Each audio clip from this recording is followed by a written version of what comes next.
All right, what's going on, family? I pray y'all are doing well as we off top give the Most High Yahuwah all the honor, the glory, all praise and worship. Thank you, Holy Spirit.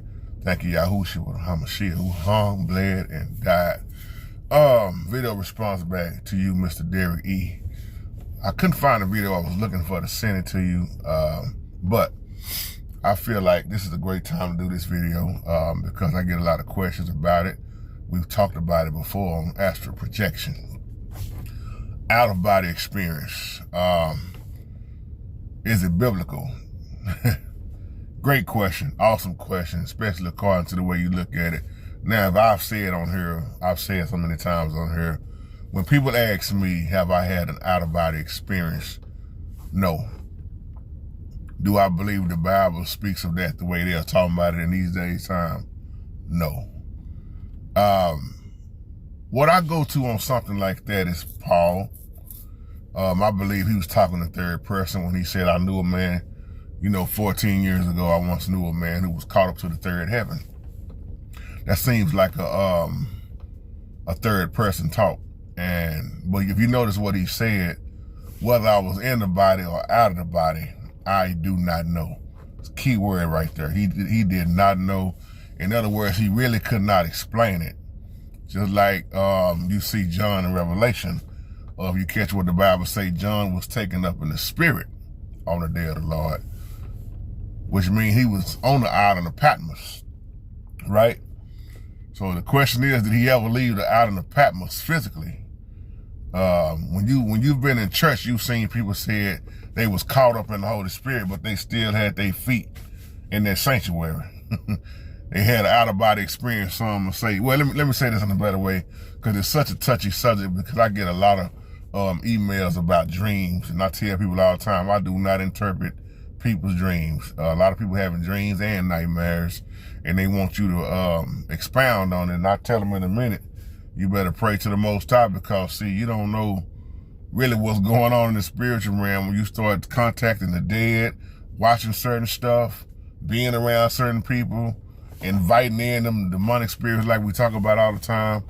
But one thing I like to point out too, since I'm just making this a real talk video, Lazarus. One thing I noticed about Lazarus, he never came back and told us what he saw. He never said anything about it. He was silent. You got people out here that tell you that they done had an out-of-body experience, and I've seen preachers, mega preachers do this, and they can tell you what Christ looked like. They can tell you what God's face looked like.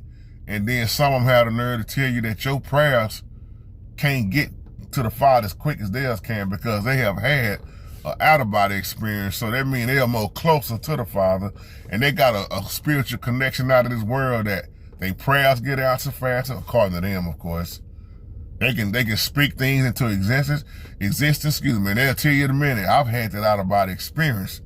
You don't know what I know. You ain't seen what I've seen. And when people ask me, I make a joke with them when they say, JT, have you ever had one?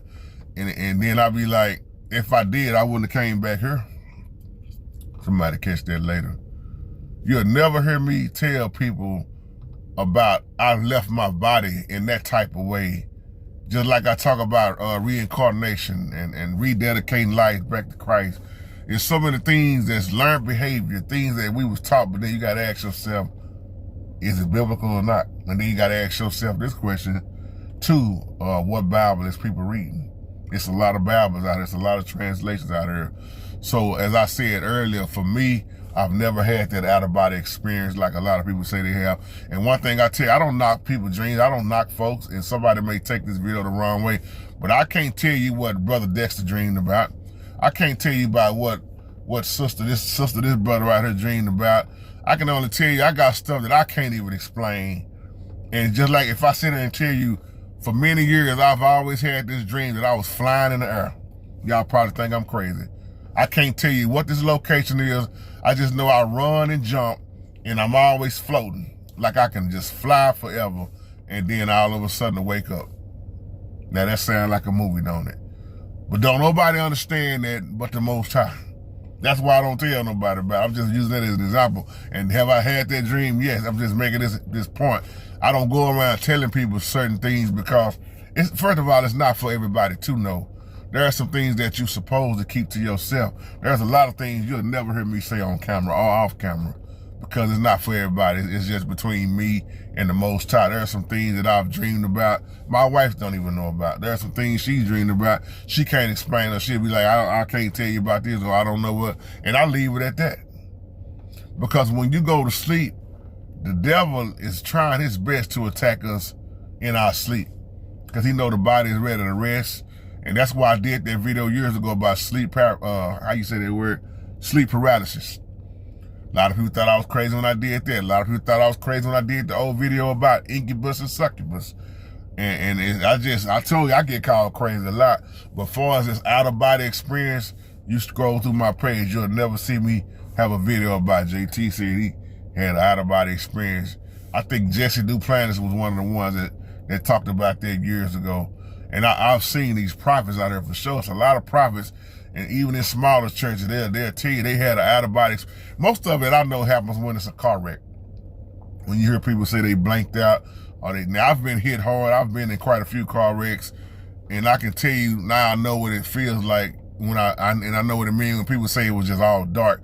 Because I got hit so hard, me and my baby brother and my little niece at the time, little Jeremy, she's older now, but we got hit at a stop sign so hard that my head went forward and hit the steering wheel, and all I saw was just darkness. I was out of it for about probably 20 or 30 seconds, if I can remember correctly, and it hit him so hard on his side, he went up under the dashboard over there, and it destroyed the car. It totally destroyed the car. But thank the Most High, we made it out safely, you know, really without even a scratch. But to this day, I feel that pain in my back a lot of times because they hit us. We never saw who hit us, and they left us for dead. They didn't even see if we was alive, and they took off. But I say the Most High gonna get them either way it go. But you got people out here like that. I don't know, they probably was drunk or high. I don't know what the case was, but I know they hit us head on and kept going. And I didn't have no out-of-body experience, but I told y'all, man, I know how it feels to blank out and black out. That's the first time it ever happened to me. That was probably about maybe 10, 11 years ago, if I remember correctly. I had an old Ford Taurus, and it totally destroyed that. That's when I really found out what the insurance companies was all about, but that's another story. But man, hope this video can help in so many ways. I just look at everything from a biblical standpoint. From a biblical standpoint, the way people explain the out-of-body experiences, I don't see it biblically the way they see it. That's why I always go back to Paul with that. He said, I don't know if I was in the body or out of the body. I just don't know. So when somebody say they just don't know and they try to explain it, you really don't know how to take it. You might say, man, this man don't even know what he's talking about. What you mean? Brother, was you there or not? Was you alive or not? Or you look at Lazarus. Lazarus was dead, sleeping, as the Bible called it. And he was brought back to life. But one thing, I'm going to say it again. Lazarus never did come back and say he saw Christ, he saw God. He didn't say none of that. It was just silent. And a lot of times we got to understand when the Bible is silent, leave it alone. So on that note, y'all, I love y'all. Now, we can talk about opinions sometimes, which don't mean nothing no way, because everybody got an opinion. But I just look at Lazarus. If somebody would have said something, it should have been Lazarus. And they take scriptures, but with John, but John was caught up in the spirit. So that's when the Most High takes you in. Look at Enoch. Look at Ezekiel. When you start talking about visions, or look at the way Daniel was able to interpret them visions. Did Daniel ever talk about an out-of-body experience? Did John ever talk about one? You see what I'm saying? Did Enoch talk about an out-of-body experience? Somebody gonna say, yeah, he did. Oh, did he get taken to another dimension? I'll leave you on that. Shalom.